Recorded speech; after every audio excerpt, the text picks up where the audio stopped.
من لساني يفقهوا قولي.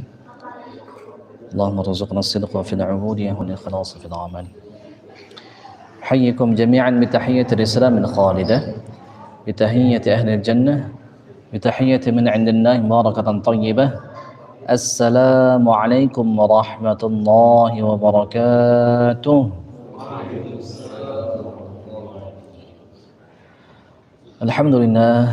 الحمد لله الذي أنزل على عبده الكتاب ولم يجعل له عوجا. الحمد لله الذي له ما في السماوات وما في الأرض وله الحمد في الآخرة وهو الحكيم الخبير. الحمد لله الذي هدانا لهذا وما كنا لنهتدي لولا أن هدانا الله. نشهد أن لا إله إلا الله ونشهد أن محمدا عبده ورسوله لا نبي ولا رسول بعده. اللهم صل وسلم وبارك على شفيعنا وقرة أعيننا ومولانا سيدنا محمد صلى الله عليه وسلم وعلى آله وصحبه ومن تبعهم بإحسان إلى يوم الدين. أما بعد أيها الحاضرون، أوصيكم وإياي بتقوى الله، أوصيكم وإياي بتقوى الله، أوصيكم وإياي بتقوى الله وطاعته فقد فاز المتقون. قال الله تعالى: يا أيها الذين آمنوا اتقوا الله اتقوا الله ولتنظر نفس ما قدمت لغد واتقوا الله إن الله خبير بما تعملون. صدق الله العظيم وصدق رسوله النبي الكريم ونحن على ذلك من الشهيد والشاكرين الحمد لله رب العالمين. Alhamdulillah rabbil alamin. Kita memuji Allah Subhanahu wa taala. Ini pujian yang paling baik adalah pujian yang Allah puji untuk dirinya sendiri. Ada banyak surah yang dimulai dengan pujian. Contohnya yang tadi dibaca itu. Surah Saba, Alhamdulillahilladzi lahu ma fis samawati wa ma fil ardh. Surah Saba juz 22. Baru satu orang yang sama. Jadi Allah puji dirinya sendiri. Alhamdulillah, segala puji bagi Allah yang kepunyaannya langit dan bumi itu. Dan dia memiliki pujian di akhirat. Dan dia maha bijaksana, maha teliti, maha mengabarkan. Kalau kita nggak bisa, nggak hafal itu, baca surah Al-Fatihah ayat kedua apa? Alhamdulillahi rabbil alamin. Nah, kalau Imam Syafi'i itu ayat kedua. Kalau qiraah Hafs, Thariqah Syatibiyah, qiraah Imam Asim itu ayat kedua. Kalau Imam Malik itu ayat pertama itu Alhamdulillahi rabbil alamin. Jadi itu adalah pujian yang paling tinggi karena Allah puji untuk dirinya sendiri. Maka kita ucapkan apa? Subhanaka, maha suci engkau, la nuhsi thana'an 'alaika ant. Kami tidak bisa menghitung pujian untuk dirimu. Kama athnaita 'ala nafsik, sebagaimana engkau puji dirimu sendiri. Jadi di sana mengandung pengakuan bahwa kita nggak bisa puji Allah karena ilmu kita terbatas. Berbeda dengan Allah yang ilmunya tidak terbatas, dia puji untuk dirinya sendiri. Dan kalau Tuhan boleh begitu. Tapi kalau makhluk nggak boleh. Nah, makanya ada salah satu sifat yang harus kita hancurkan, yaitu sifat ketuhanan dalam diri kita. Maksudnya apa? Sifat pengen dipuji. Siapa, kata Rasulullah SAW, siapa yang ingin kalau dia datang itu orang berdiri menyambutnya, falyatabawa maq'adahu finnar, atau kama qala. Dia sudah mesen tiket, dia sudah ngambil tempat duduknya itu, posisinya dia sudah amankan posisinya itu di neraka. Posisi neraka kok diamankan? Nah, itulah sebuah satir, sebuah sindiran untuk orang-orang yang minta hormati.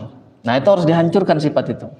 Karena yang layak untuk dipuji adalah Allah Subhanahu wa taala, dan kecuali orang tersebut dipuji oleh Allah. Maka kalau misalnya ada orang yang dipuji oleh Allah, beruntunglah dia. Siapa misalnya? Para nabi di Al-Quran banyak. Inna wajadnahu sabira. Misalnya Nabi Ayub alaihissalam dipuji oleh Allah, sesungguhnya kami dapati Ayub itu orang yang bersabar. 18 tahun sakit, semua tubuhnya sakit kecuali lidah dan hatinya. Tapi terus dia menyembah Allah. Nikmat dia bersama dengan Allah. Kata Allah tadi kita baca salat subuh, wa innallaha lama'al muhsinin. Sesungguhnya Allah itu bersama orang-orang yang berbuat baik. Sesungguhnya Allah itu bersama orang-orang yang memperlakukan orang lain lebih baik daripada perlakuan orang itu kepada dirinya. Misal kita disakiti oleh teman kita, oleh tetangga kita misalnya, tapi kita balas dengan kebaikan, nah itu disebutnya muhsin. Nah Allah bersama orang-orang seperti itu tuh. Dalam sebuah madrasah misalnya, dalam sebuah jamaah misalnya, dalam sebuah organisasi misalnya, sering banyak kita temukan yang begitu. Ada orang-orang yang bahkan Rasul kasih hadis itu, kasih omongan untuk kita itu. Ada yang bertanya, ya Rasul, ini ada fulana, ada seorang perempuan, ya tapi berlaku juga untuk laki-laki. Dia sering sholat malam, dia sering puasa, dia sering sedekah, tapi mulutnya nyakitin tetangganya. Kata Rasul, finnar, dia itu di dalam neraka. Nah kita nggak mau toleh kanan toleh kiri, kita lihat diri kita sendiri aja. Terus ditanya lagi, ya Rasul, ini ada perempuan sholat malam enggak, tapi sholat wajib ya, kira-kira begitu. Sholat puasa enggak rajin juga, kalau puasa Ramadan ya, sedekah juga enggak begitu rajin, tapi tetangganya enggak ada yang disakitinya, masuk surga kata Rasul. Nah itu adalah contoh bahwa kita harus memperlakukan orang lebih baik daripada orang itu memperlakukan kita, agar kita dibersamai oleh Allah Subhanahu wa taala, dipuji oleh Allah Subhanahu wa taala. Nah, maka bagaimana kita tahu apa Allah puji kita atau tidak? Ada orang soleh yang memuji kita. Kalau ada orang soleh yang memuji kita, itu lebih baik daripada jutaan pujian orang yang kafir kepada kita. Misal ada orang kafir, orang nggak beriman kepada Allah Subhanahu wa taala, orang yang jahat akhlaknya, memuji kita. Walaupun dia kaya, walaupun dia punya jabatan, walaupun dia presiden negara paling berkuasa sekalipun di dunia ini, nggak ada artinya itu. Tetapi kalau ada orang soleh yang puji kita, itu artinya Allah puji kita. Nah, maka doa yang disampaikan oleh Sayyidina Abu Bakar radhiyallahu an, ya Allah ampuni aku terhadap jadikan aku lebih baik daripada yang dia katakan. Terus ampuni aku terhadap apa yang dia nggak katakan, jadikan aku lebih baik daripada apa yang dia katakan. Nah gitu, kira-kira doanya Sayyidina Abu Bakar kira-kira begitu waktu dipuji oleh orang. Tapi yakinlah kalau orang soleh yang puji kita, itu artinya Allah yang memuji kita. Mulutnya merupakan perpanjangan Allah Subhanahu wa taala. Kalau orang-orang yang soleh. Nah maka nanti kita akan bahas doanya Sayyidina Ibrahim alaihissalam. Nah artinya si Pulanah tadi, perempuan tadi itu yang berbuat baik tadi itu, dia tahu mana yang lebih baik untuk dikerjakan, mana yang prioritasnya lebih rendah untuk dikerjakan. Nah itu disebutnya hukum. Nanti kita akan bahas itu doanya Sayyidina Ibrahim, kebijaksanaan. Orang bijak bayar pajak. Jadi dia bijak, dia tahu mana yang baik, mana yang buruk. Lihat prioritas yang dia tentukan. Lihat perempuan tadi itu, yang kata Rasul masuk surga, sholatnya biasa-biasa aja, nggak sholat malam, puasanya biasa-biasa aja, sedekahnya biasa-biasa aja, tapi mulutnya dijaga oleh dia, nggak nyakitin orang lain, masuk surga. Artinya dia tahu mana amalan yang lebih utama, mana amalan yang tidak lebih tinggi daripada amalan yang lainnya.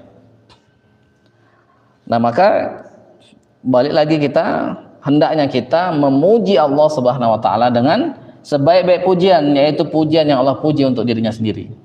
Dalam hati kita fahamkan bahwa maknanya adalah yang sesuai dengan apa yang Allah maksudkan, bukan apa yang kita maksudkan.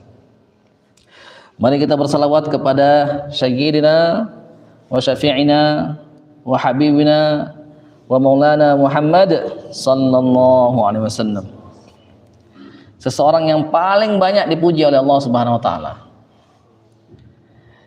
Jadi levelnya itu kita bisa lihat apa yang dikatakan oleh Sayyidina Jibril alaihissalam.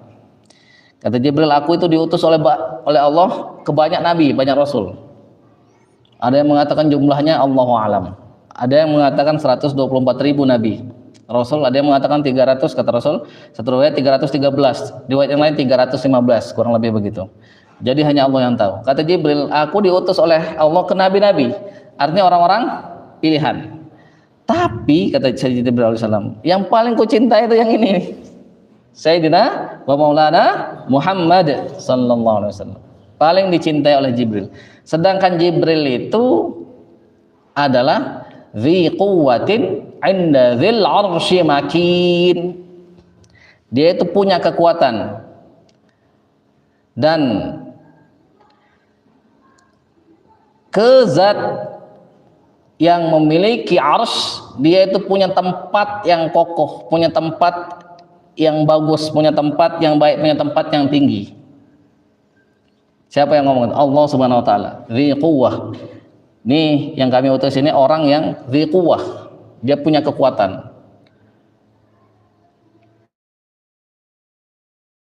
Di riwayat yang lain di surah An-Najm itu, dia itu punya kekuatan, ganteng. Makanya kalau kita baca di surah Maryam misalnya, farsalna ilaiha ruhana, kami utus kepada Sayyidatina Maryam, kepada Maryam alaihissalam, ruh kami, fatamatsala laha basyaran sawiyya, maka dia menyerupai pemuda yang tampan. Di dalam riwayat yang lain seperti Dihya al-Kalbi itu. Dihya al-Kalbi radhiyallahu anhu, sahabat Rasul.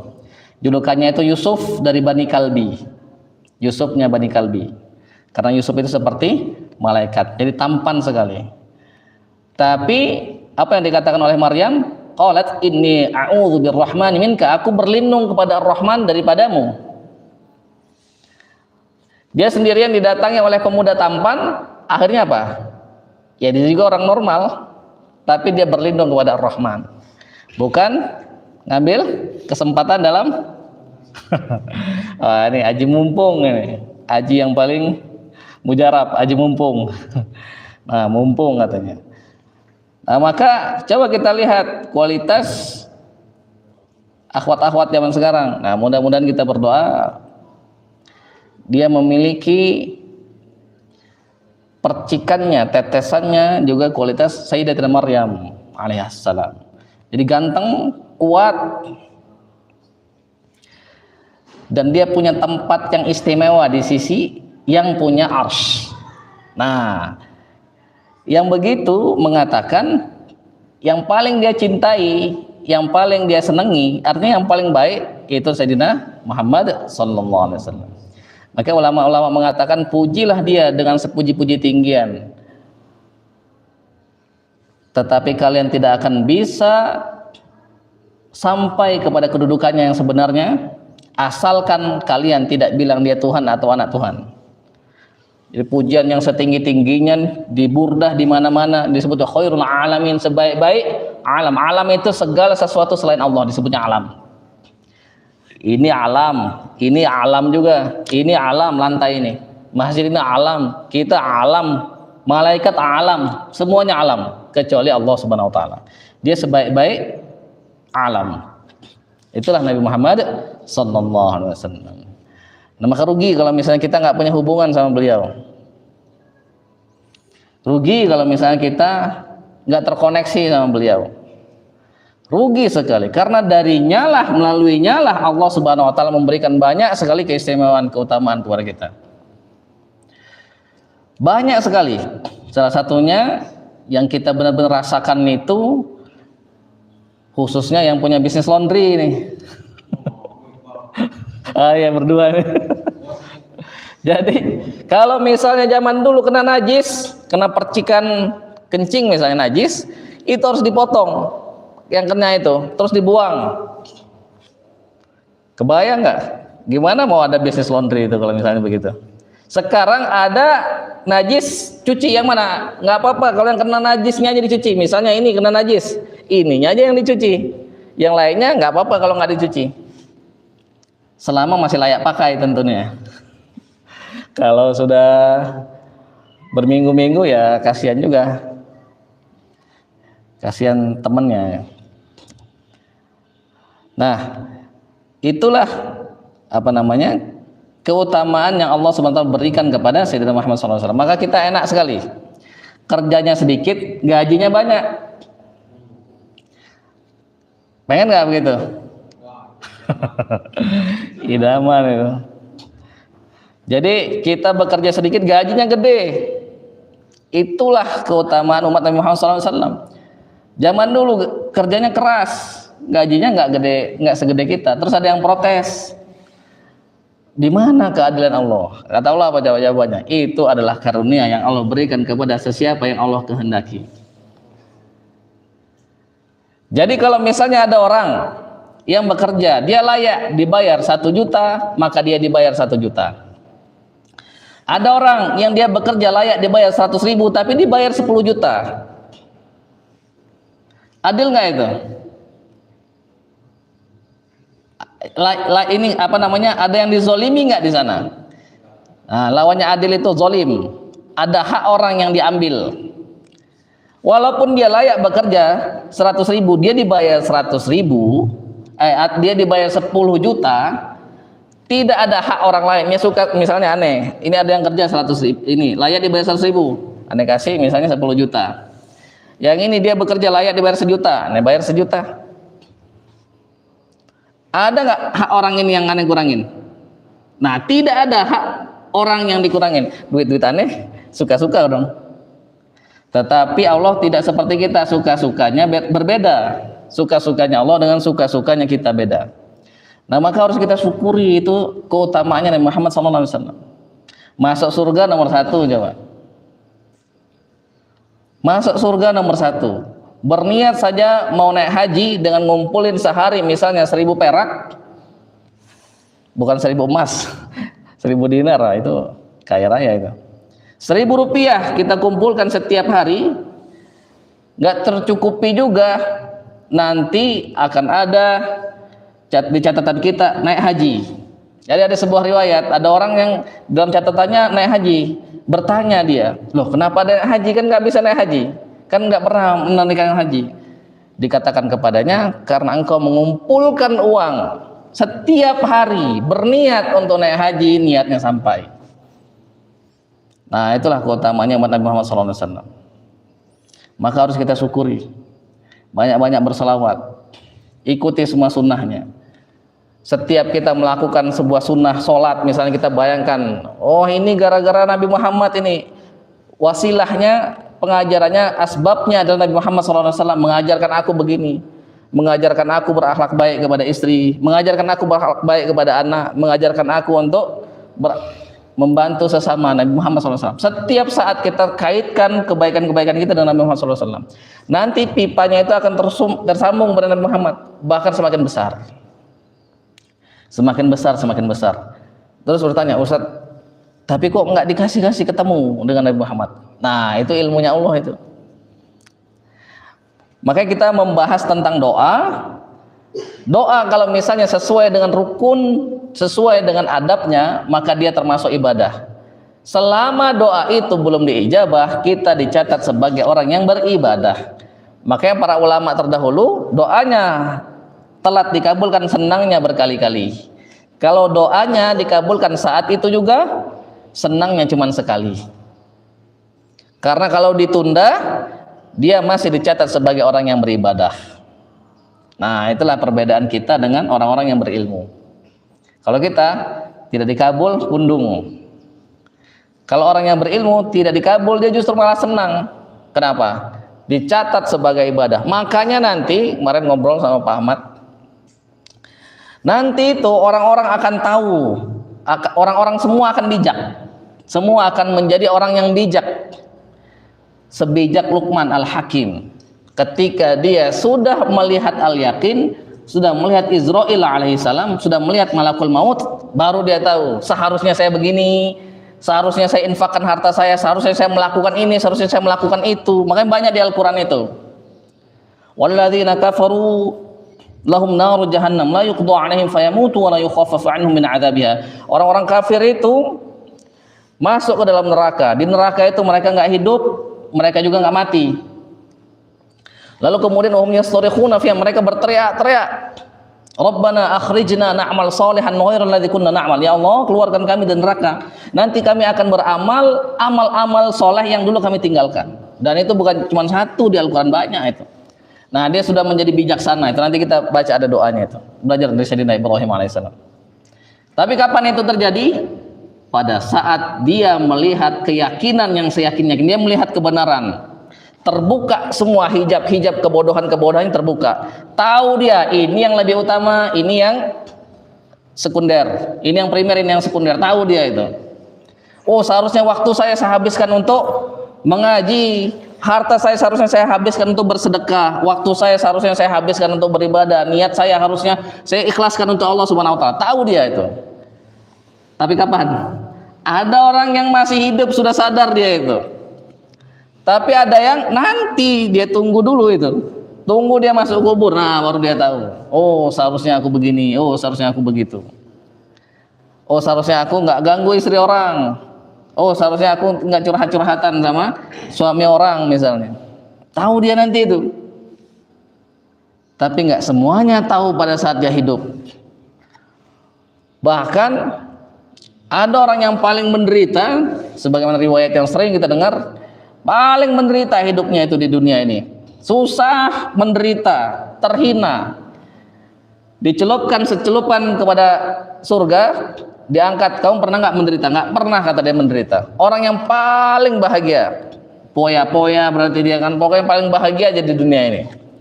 Dicelupkan dia ke neraka secelup aja, ditanya kamu pernah nggak bahagia di dunia? Dia bilang nggak pernah. Tapi itu kapan terjadinya? Nanti. Nah, maka doa yang mau kita bahas ini adalah doa supaya kita memiliki kebijaksanaan yang insya Allah nanti akan semua orang miliki itu. Tapi nggak semuanya menikmatinya itu memilikinya di dunia. Orang-orang tersebut, kebanyakan daripada makhluk Allah khususnya jin dan manusia, memiliki kebijaksanaan itu ketika nanti dikubur, ketika nanti di akhirat. Na'udzubillah tsumma na'udzubillah min dzalik. Tapi kita berharap dengan membaca doa ini, dengan membaca doa Sayyidina Ibrahim alaihissalam yang Allah Subhanahu wa taala cantumkan di dalam Al-Qur'an, nah, mudah-mudahan kita nanti memiliki kebijaksanaan itu sehingga nanti di dalam hati kita tunggu-tunggu untuk apa? Bertemu dengan Allah. Bagaimana caranya kita bisa bertemu dengan Allah? Mati dulu. Siapa yang Allah tugaskan untuk menjadikan kita mati? Israil alaihissalam. Maka kita tunggu-tunggu. Seperti Sayyidina Dawud alaihissalam yang ketika datang Malakul Maut, dia katakan marhaban bi amrillah. Selamat datang. Nah, ini Israil alaihissalam, sudah lama aku tunggu-tunggu. Enggak datang-datang. Akhirnya datang juga. Selama kita belum memiliki kualitas begitu, berarti kita belum memiliki hukum, belum memiliki kebijaksanaan. Berarti kita belum sempurna hidup kita itu. Tetapi kita sudah mengatakan apa yang dikatakan oleh Sayyidina Daud, marhaban bi amrillah. Oh Israil, malakul maut. Marhaban bi amrillah, selamat datang. Selamat datang dengan membawa perintah Allah Subhanahu wa taala. Ini yang kutunggu-tunggu untuk bisa bertemu dengan Allah Subhanahu wa taala. Maka ada orang-orang yang mengatakan dia itu anak Allah, dia mengatakan adalah orang-orang yang paling dicintai oleh Allah. Kata Allah, fatamannawul maut. Kalau begitu, coba kamu angan-angankan mati. In kuntum shadiqin, kalau kamu benar. Jadi orang yang benar itu adalah orang yang menginginkan kematian, dia nggak takut kepada kematian. Maka Khalid bin Walid radhiyallahu an mengatakan kepada orang-orang kafir, dia bilang, kalau kalian mau masuk Islam atau tidak? Kalau tidak mau, nanti saya akan bawa orang-orang, saya akan bawa pasukan yang mencintai kematian sebagaimana kalian cintai kehidupan. Apa enggak takut orang baca itu? Saya bawa pasukan yang mencintai kematian sebagaimana kalian cinta hidup. Siapa coba yang ngajarin pasukan itu? Kalau bukan Rasulullah sallallahu alaihi wasallam. Gurunya itu, maha gurunya itu Rasulullah sallallahu alaihi wasallam. Diajarkan kepada sahabat ngajarin itu. Maka jadilah orang-orang yang mencinta kematian itu. Maka ada salah satu penyakit yang mudah-mudahan kalau kita baca doa ini akan hilang. Disebutnya kata Rasulullah SAW penyakit wahan, yang menyebabkan kita itu kalwutha, banyak tapi nggak kuat, banyak tapi yang menjadi santapan.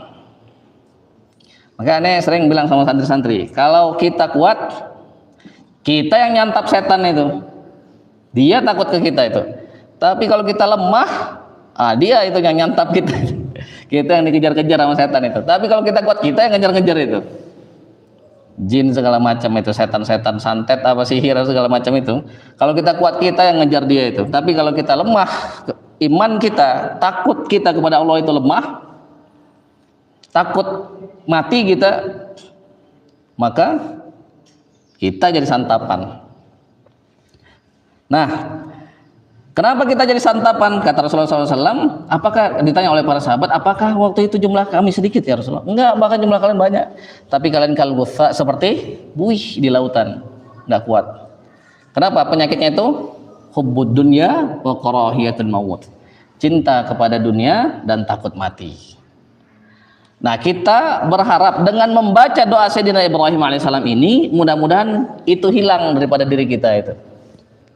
Yang buruk-buruk hilang daripada diri kita itu. Nah, doa tersebut ada di Al-Quran surah Asy-Syu'ara juz 19. Belum ada nih yang store sama nih juz 19. Belum ada. Ya, Bahrul dari 21 sampai 31 sampai berapa? 13, 14 ya. Ada sebenarnya rentetannya itu dari Quran surah Asy-Syu'ara ayat 69. Cuman doanya itu sebelumnya Nabi Ibrahim bercakap-cakap dulu dengan kaumnya. Setelah bercakap-cakap dengan kaumnya, dia puji Allah. Ada beberapa pujian yang nanti kita bahas. Nah, mulai doanya itu di ayat 83. Ayat 83 dia terus doa sampai ayat ke 89. Jadi doanya itu 83 ya sampai 89. Tapi sebelumnya dia puji Allah sampai ayat 82, dari ayat 78. Dia puji Allah dari 78 sampai 82, 78, 79, 80, 81, 82. Ya benar kata para mufassirin, dia puji Allah dulu 5 kali, setelah itu maka dia baru berdoa. Nah, itulah adab itu. Puji dulu. Jadi kita berdoa, kita puji dulu Allah Subhanahu wa taala. Kita penuh pengharapan kepada Allah Subhanahu wa taala. Karena kita diminta, coba misal siapa? Pak Roni lah. Pak Roni misalnya pengen naik pangkat misalnya. Kalau itu Habib itu. Pak Roni misalnya pengen naik pangkat, contoh. Pak Roni pengen naik pangkat. Minta ke Anggi bisa nggak? Nggak bisa kan? Tapi kalau misalnya Pak Roni minta sama direktur Pindad, ada kemungkinan bisa nggak? Jadi kalau misalnya kita minta sesuatu, berarti sesuatu yang kita minta itu kepada seseorang yang seharusnya bisa memberikan kita. Benar nggak? Nggak mungkin kita, bisa anak saya masih kecil-kecil, saya lagi butuh uang, saya minta sama dia untuk kebutuhan saya itu hampir sesuatu yang mustahil. Misalnya bayar kalau Pak Ahmad kan bayar tanggal 7 ya. Ya saya bayar listrik aja lah, bayar listrik misalnya. Berapa? Misalnya 500.000 sebulan. Mana saya minta sama anak saya? Nggak bisa dia memberikan sesuatu itu. Nah, maka kepada seseorang yang punya apa yang kita minta, itulah seharusnya kita itu minta. Maka Sayyidina Ibrahim alaihissalam begitu Jadi ini menjelaskan kepada kita, jadi dari ayat 78 sampai ayat 82 itu menjelaskan kepada kita bahwa yang dipinta oleh Sayyidina Ibrahim itu memiliki kapasitas untuk memberi. Nah, maka di sini sebenarnya dia cerita dulu.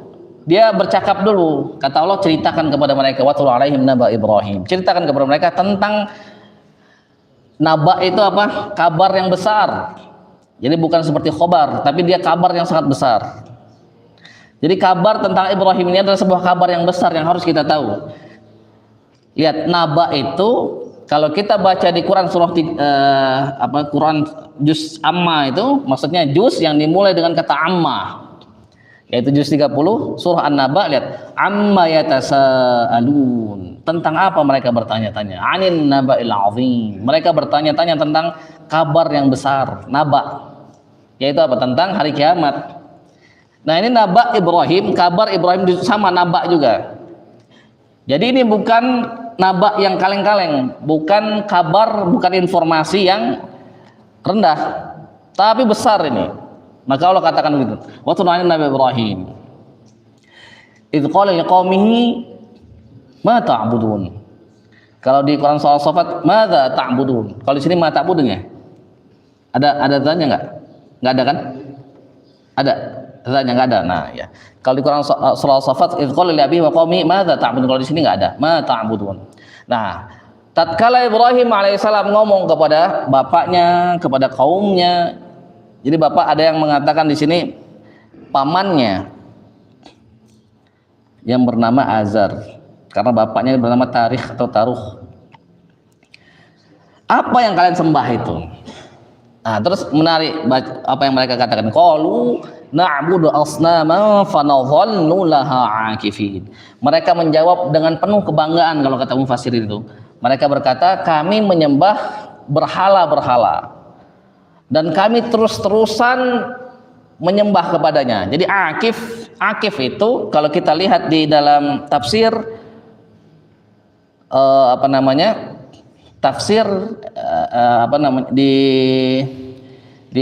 di kitab Mufradat fi Gharibil Quran karya Syekh Raghib Al-Asfahani. Jadi kata beliau, akif itu menerima sesuatu dan memperlakukannya dengan sangat tinggi.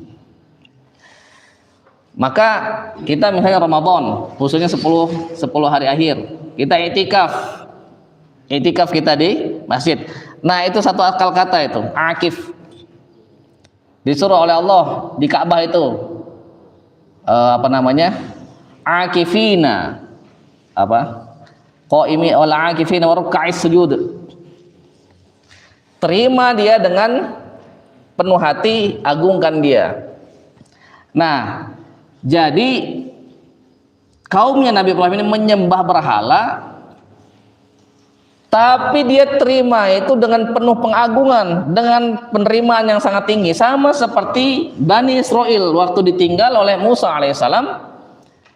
Jadi Sayyidina Musa bercakap-cakap dengan Allah Subhanahu wa taala di Bukit Tur Sina. Bukan Allahnya yang di Bukit Tur Sina, bukan. Tetapi Allah nggak sama seperti makhluk. Allah nggak perlu tempat.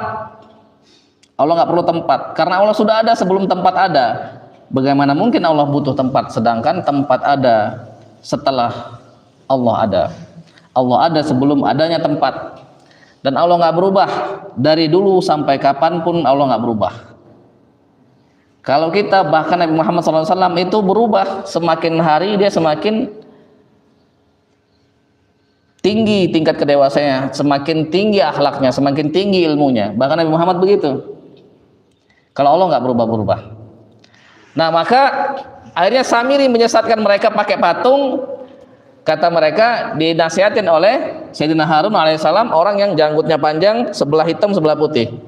Ngomongnya itu kalau ngomong menyentuh hati sampai nangis kalau dengar Sayyidina Harun itu. Nah, orang yang sudah seperti itu aja, yang kalau ngomong fasih dari hati, menyentuh hati, orang kalau dengar itu nangis. Bani Israel itu masih banyak yang bebal-bebal itu.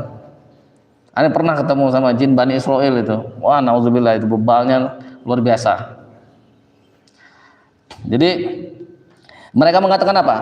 Qalu lan nabraha alaihi akifina hatta yarji' ilaihi Musa, hatta yarji' ilaina Musa.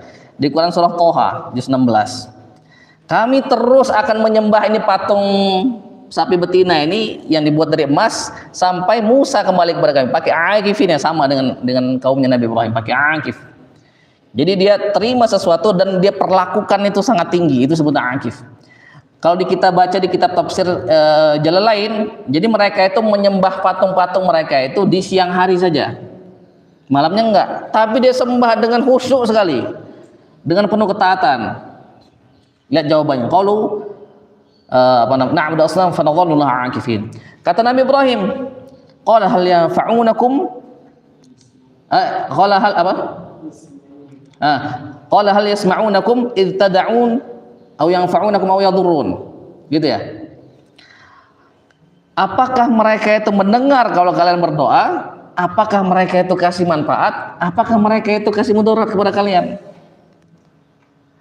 Mulai dipakai menyentuh otaknya. Makanya disebutnya itu, Allah menyebut dirinya itu kadzalika yadribullahul amsal. Seperti itulah Allah meletakkan pemisalan itu di otak mereka itu. Jadi daraba yadribu itu meletakkan sesuatu pada sesuatu yang lain. Itu disebutnya daraba yadribu. Asal artinya itu. Makanya fadribuhun. Jadi kalau misalnya ibu-ibu yang nusyuz, wallati takhafuna nusyuzahunna, dan orang-orang yang kalian khawatir, istri-istri kalian yang kalian khawatir nusyuz, enggak taat kepada suami, fa'idhuhun, kasih nasihat. Fa'idhuhunna wahjuruhunna fil madaji', pisahkan dari tempat tidur. Terus fadribuhun, pukul dia, fadribu. Jadi maksudnya itu meletakkan sesuatu pada sesuatu, itu disebutnya fadribuhun. Bisa memukul atau bisa meletakkan pemisalan kepada otak, atau idza darabtum fil ard, jika kalian berjalan di muka bumi. Kalau kita berjalan, kita letakkan kaki kita itu di tanah. Setidaknya kalau kita naik mobil, berarti kita letakkan kaki kita di mobil. Jadi itu disebutnya idza darabtum fil ard, berjalan di muka bumi, disebutnya berjalan. Jadi Ibrahim alaihissalam sama seperti Allah Subhanahu wa taala yang meletakkan, memukul-mukulkan perumpamaan itu di otak mereka supaya aktif otaknya itu, supaya berpikir. Di surah yang lain, misalnya di surah Al-Anbiya, mereka sadar. Faraja'u ila anfusihim faqalu innakum antumuz zalimun. Maka mereka kembali kepada diri mereka. Mereka kembali kepada diri mereka. Maksudnya dia sadar, lalu kemudian mengatakan, kalian sudah zolim. Kenapa menyembah sesuatu yang nggak bisa makan? Sesuatu yang nggak bisa memberikan manfaat, nggak bisa memberikan mudarat. Cuman masalahnya tuh manukisu ala ru'usim. Lalu mereka kembali lagi dengan kesombongannya itu. Mereka kembali lagi. Jadi juga sama nih. Pas ditanya begitu, jadi Nabi Ibrahim mencoba untuk mengaktifkan akal sehat mereka, tetapi nggak aktif juga. Qalu bal wajadna aba'ana kadzalika yaf'alun. Ini banyak miripnya ini di Al-Qur'an ini. Tetapi tidak begitu. Jadi berhala-berhala itu nggak mendengar kalau mereka berdoa. Berhala-berhala itu tidak memberikan manfaat. Berhala-berhala tidak memberikan mudarat. Tetapi masalahnya adalah kami mendapatkan bapak-bapak kami dulu juga begitu. Nah, maka warisan budaya itu secara umum sebenarnya boleh untuk kita kerjakan, asalkan tidak bertentangan dengan syariat Allah Subhanahu wa taala. Tidak bertentangan dengan syariat Rasulullah SAW, tidak bertentangan dengan syariat Islam. Sekali budaya itu bertentangan dengan syariat Islam, jangan diikutin. Walaupun bapak kita juga semuanya melakukan begitu. Dan pertama kali penyembahan berhala ini zamannya Sayyidina Nuh alaihissalam. Kita sudah bahas itu. Terus kemudian dia mengatakan, qalu bal wajadna abana kadzalika yaf'alun. Qala fara'aitum ma kuntum ta'budun. Apakah kamu tidak lihat apa yang kalian sembah itu? Antum wa aba'ukum al-aqdamun. Kalian dan bapak-bapak kalian semua sembah itu. Fa innahum aduwwun li illa rabbil alamin. Semuanya itu yang bapak-bapak kalian sembah itu, yang kalian sembah itu musuhku, kecuali kalau kalian sembah Rabbul alamin. Yaitu siapa? Allah Subhanahu wa taala. Di sana ada sifat rububiyah. Maka kemarin kita bahas, kalau kita bertawasul dengan sifat rububiyah Allah Subhanahu wa taala, kita baca 3 kali ya Rabbana, ya Rabbana, ya Rabbana, kata Allah, labbaik ya abdi. Aku penuhi seruanmu wahai hambaku, apa yang kau mau minta kepadaku. Maka kita bertawasul kepada sifat rububiyahnya Allah Subhanahu wa taala. 3 kali kita baca apa? Ya Rabbana, ya Rabbana, ya Rabbana. Bahkan arsy itu bergetar. Nah, ini ilmu, praktekin. Ilmu ini praktekin. Jadi jangan langsung kita tembak aja. Tapi bertawassullah dulu. Karena kita nggak tahu seberapa dekat kita dengan Allah. Maka untuk memastikan sampai pesan kita itu, misal kita mau pesan sampaikan misalnya ke bupati, ada misalnya lapor, ada website lapor di kabupaten, misalnya kita masuk sana, apa iya sampai apa enggak, akhirnya kita kontak lagi siapa, teman kita apa siapa, datangin lagi, misalnya kita pastikan bahwa apa yang mau kita sampaikan kepada bupati itu sampai ke bupati. Karena kita nggak tahu, kita nggak punya akses, maka kita pakai cara-cara itu, disebutnya tawasul itu tuh. Maka salah satu tawasul yang paling baik adalah tawasul dengan sifat rububiyahnya Allah Subhanahu wa taala. Fa inna ma'adukun illa rabbal alamin alladzi khalaqani fa huwa yahdin. Nah, akhirnya dia sampaikan kapasitas siapa yang dia mau minta itu, siapa yang dia sembah itu. Jadi kan dia mukulkan perumpamaan ke otak orang-orang itu. Ngasih manfaat nggak? Dengar nggak kalau bro? Ngasih mudarat nggak? Enggak. Nah, inilah saya tunjukkan siapa yang saya sembah ini. Siapa yang saya sembah ini? Alladzi khalaqani fa huwa yahdin. Dialah yang menciptakanku, lalu kemudian dia memberikan petunjuk kepadaku. Memberi hidayah kepadaku. Jadi Allah menciptakanku, memberikan petunjuk. Asnam kalian tidak? Terus alladzi khalaqani fa huwa yahdin, terus walladzi huwa yut'imuni wa yasqin. Dialah yang kasih aku makan, kasih aku minum. Wa idza maridtu fa huwa yashfin. Kalau aku sakit, dialah yang menyembuhkanku. Menarik, dia baca wa idza maridtu. Kalau aku yang sakit, berarti yang buruk datang dari dirinya. Ini adabnya nabi-nabi begitu. Misal sering dulu pernah kita bahas tentang doanya Sayyidina Adam alaihissalam. Dia bilang Rabbana zalamna anfusana wa illam taghfir lana wa tarhamna lanakunanna minal khasirin. Wahai Tuhan kami telah menzalimi diri kami sendiri. Dia ngomong ke Tuhannya dengan penuh adab, dia bilang kami menzalimi diri kami sendiri. Dia nggak bilang, ya Allah aku melakukan ini karena memang sudah Engkau takdirkan. Tidak. Tetapi dia bilang kami menzalimi diri kami. Nah, Sayyidina Ibrahim alaihissalam inilah ma'rifatnya, kenalnya dia kepada Tuhannya. Yang buruk dari dia bilang wa idza maridtu, kalau aku sakit, berarti sakit dari diriku sendiri. Fa huwa yashfin, maka dia yang menyembuhkan. Bukan sebaliknya. Kalau Allah membuat aku sakit, maka aku minum obat, aku sehat. Nah, enggak begitu. Kita mungkin enggak mengatakan itu, tapi otak kita bisa jadi begitu. Nah, maka harus bertobat. Kalau otak kita, hati kita berpikir seperti itu, maka kita harus bertobat. Kalau sakit datang dari Allah, nah itu harus bertobat itu. Jadi Sayyidina Ibrahim paham sekali, paham betul dia dengan Tuhannya, maka dia katakan wa idza maridtu fa huwa yashfin. Kalau aku sakit, maka dia yang menyembuhkanku. Walladzi yumituni tsumma yuhyin. Dialah yang kemudian nanti mematikanku dan kemudian menghidupkanku kembali. Coba lihat urutannya, dari dia nggak ada, dia ada, terus kemudian dikasih petunjuk. Artinya dia ngomong ini berdasarkan petunjuk, bukan berdasarkan hawa nafsunya. Terus kemudian dia kasih aku makan, kasih aku minum. Mana berhala kalian nggak begitu? Kalau misalnya aku sakit, dia menyembuhkanku. Terus nanti akan ada batas umurku di dunia, maka aku akan dimatikan dan aku akan dibangkitkan kembali. Walladzi yumituni tsumma yuhyin walladzi atma'u ay yaghfira li khati'ati yaumiddin. Dan dialah zat yang aku harapkan nanti akan memaafkan kesalahan-kesalahanku ketika nanti di hari pembalasan. Jadi ad-dain itu artinya hutang. Kalau ad-dain itu biasa diartikan agama. Kalau diartikan oleh para mufassirin itu din atau ad-dain atau sesuatu yang dibuat dari huruf da ya nun itu. Jadi ada dua pihak. Satu pihak lebih tinggi dari pihak yang lainnya. Misal kan banyak nih di antara kita misalnya ke BTN misalnya. Ya kan, kita ke BTN terus dari BTN ngasih uang. Ya kan, itu disebutnya dainun, utang. Jadi ada dua pihak, yang satu lebih tinggi dari yang lainnya, yang satu ngasih hutang, yang satu ngutang.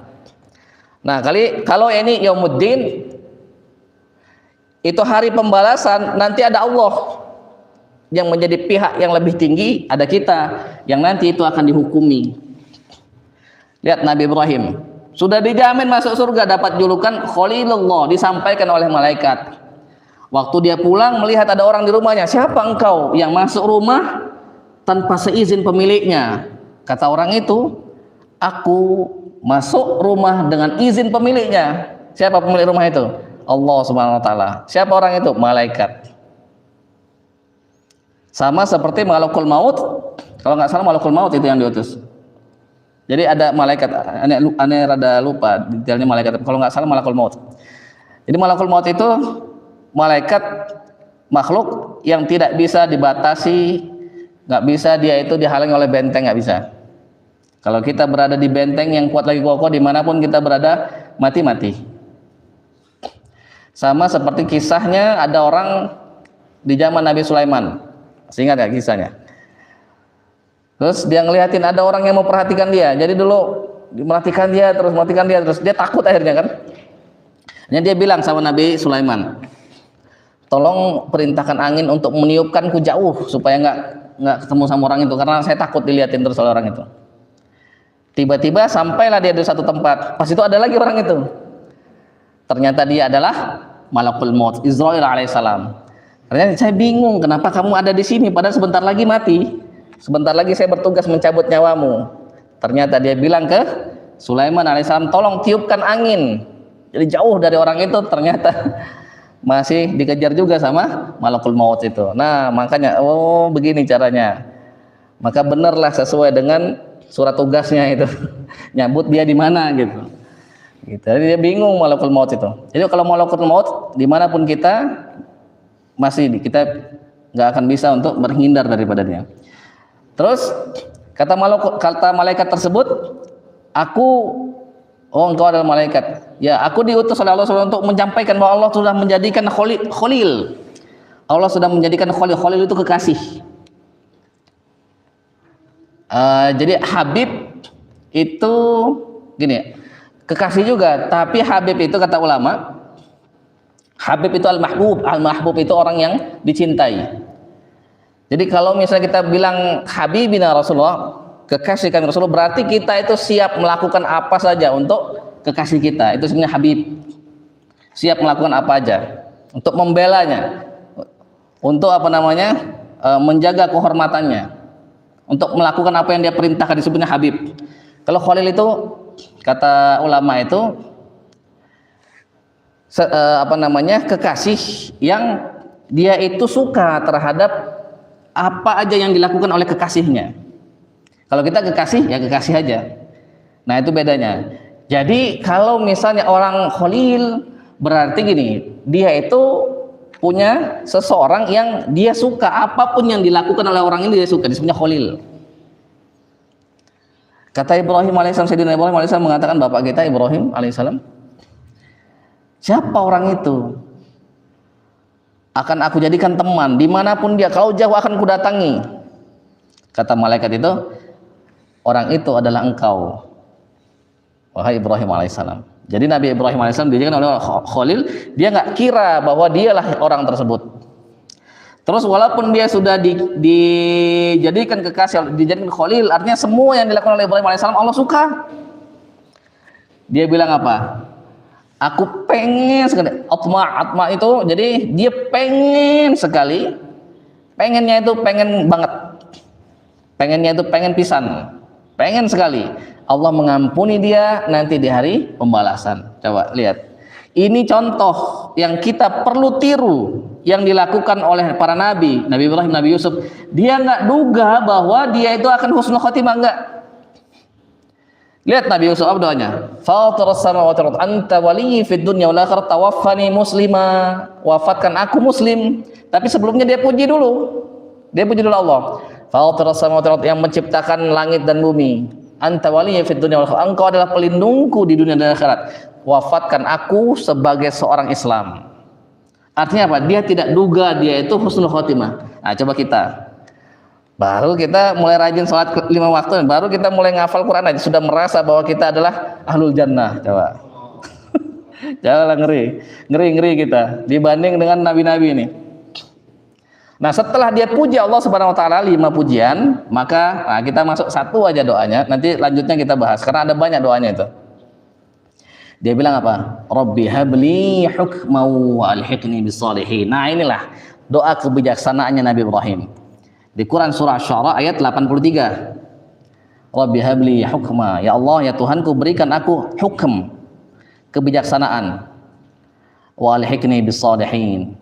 Dan bangkitkan aku bersama orang-orang soleh. Ya, coba lihat. Nabi Ibrahim itu soleh apa enggak? Pasti solehnya itu. Tapi dia kelihatan butuh sekali. Dia kelihatan dia itu enggak aman terhadap makarnya Allah Subhanahu wa taala. Maka ada sebuah kisah yang Anda sering sampaikan ke santri itu. Suatu ketika Sayyidina Jibril dan Sayyidina Mikail alaihi wassalam itu menangis.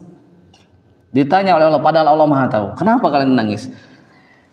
Jadi ternyata mereka berdua ingat kisahnya Azazil. Azazil tahu ya? Iblis sebelum dia jadi iblis. Puluhan ribu tahun dia menyembah Allah Subhanahu wa taala, dimuliakan Allah, dikasih kerajaan langit, dikasih jaga surga segala macam. Lalu kemudian mati suul khotimah. Pada saat itu kan viral itu, ada makhluk bukan malaikat tapi megang kerajaan langit. Apa nggak viral itu di malaikat itu? Bahkan kisah yang lain itu Malakul Maut Israil alaihissalam melihat, diperlihatkan oleh di Lauh Mahfuz ada seseorang yang puluhan ribu tahun, 80 ribu tahun menyembah kepada Allah, lalu kemudian mati suul khotimah. Nangis nggak berhenti-berhenti. Didengar oleh malaikat, kenapa engkau menangis? Disampaikanlah tadi yang dia ngelihat di Lauh Mahfuz itu. Akhirnya mereka bermusyawarah. Kata mereka, ya sudah, kita minta doa ke Azazil, Pak. Mudah-mudahan bukan kita orang itu. Akhirnya datangin Azazil, berdoa. Ya Allah, jangan jadikan orang tersebut adalah mereka. Lupa terhadap dirinya sendiri. Lupa dia. Dia pikir dia husnul khotimah. Maka ada satu kaedah yang dipegang oleh para ulama kita. Siapa orang yang menduga dirinya itu, dia menyangka, dia takut akan su'ul khotimah, dia akan husnul khotimah. Siapa yang dia itu merasa dianya husnul khotimah, maka dia akan su'ul khotimah. Kenapa? Karena dia berhenti untuk memperbaiki diri itu. Orang yang ridho terhadap dirinya, dia duga dia itu husnul khotimah, dia berhenti memperbaiki dirinya itu. Sudah selesai. Maka lebih baik kita berteman dengan orang yang ibadahnya biasa-biasa aja, ilmunya biasa-biasa aja, tapi dia nggak ridho terhadap dirinya itu. Maksudnya apa? Dia nggak merasa dirinya baik, maka dia memperbaiki diri terus, dibanding orang yang punya ilmu, ilmunya banyak, amalnya banyak, tapi dia merasa dia baik, dia merasa dia husnul khotimah, dia merasa dia itu sudah baik. Jangan temenan sama orang begitu, kata ulama-ulama. Nah, maka tadi balik lagi kita ke kisahnya Sayyidina Jibril alaihissalam dan Sayyidina Mikail alaihissalam. Ingat kisahnya iblis. Dan mereka mengatakan tidak ada orang yang bisa bebas dari makarmu, au kama qala. Lalu mereka menangis, lama nangisnya. Kata Allah, tetaplah kalian berada pada kondisi kalian yang seperti itu. Nah, ini nasihat lebih cocok untuk yang ngomong ini daripada yang mendengar. Kalau misalnya yang mendengar merasa ini cocok juga, masuk juga kepada hati kita, maka kita lakukan. Jangan cuma jadi sekedar pengetahuan aja. Tetaplah kalian pada kondisi kalian begitu sampai hari kiamat. Itu Jibril alaihissalam, Mikail alaihissalam, itu dua malaikat yang paling top. Pemimpinnya malaikat Jibril alaihissalam, nomor 2 Mikail, nomor 3 Israfil alaihissalam, nomor 4 Israil. Disebutnya malaikatul muqarrabun, para malaikat yang didekatkan oleh Allah Subhanahu wa taala. Malaikat sudah gimana dekatnya coba dengan Allah, ini lebih dekat lagi. Disuruh Allah begitu, apalagi kita yang nasibnya ini nggak jelas. Nasibnya tidak jelas. Nah, maka kita harus ikut itu. Nah, maka Nabi Ibrahim alaihissalam bilang, Rabbi habli hukman wa alhiqni bis shalihin. Hafalkan itu. Rabbi habli hukman wa alhiqni bis shalihin. Ya Allah, berikan aku hukma, berikan aku kebijaksanaan, dan bangkitkan aku bersama orang-orang yang soleh. Masukkan aku ke dalam golongan orang-orang yang soleh. Nah, kalau kita lihat di dalam kitab Mufrad fi Gharibil Quran itu, jadi kata hukman itu dia satu akar kata dengan hakama. Hakama itu dia menghukum. Jadi menghukum itu kalau kata Syekh Ragib itu berasal dari sama artinya itu dengan mana'a. Mana'a itu mencegah. Ini contoh ya. Misal kita bawa TV, naik motor kita bawa TV. Hujan deras.